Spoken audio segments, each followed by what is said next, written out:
The scary neighbor, the storm, and the word that changed everything. I'm 6'4", 250 pounds, with a beard that makes me look like I spend my weekends in a boxing ring.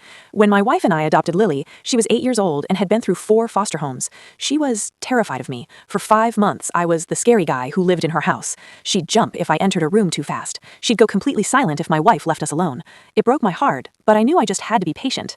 Then, last Friday happened. A massive thunderstorm rolled through the valley while my wife was out at a work dinner. The power went out instantly. The house was pitch black, and then the thunder hit.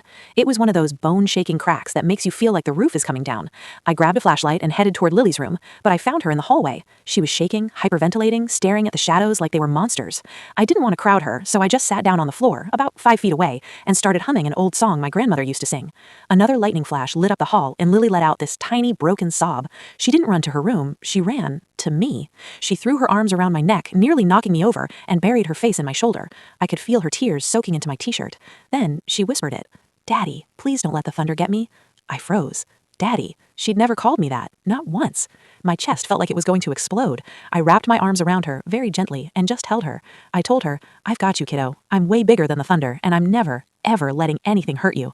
We sat there on the floor for an hour, just talking. She asked me about my scars. She asked if I was scared of the dark, too. She even asked if she could learn how to fix cars like I do.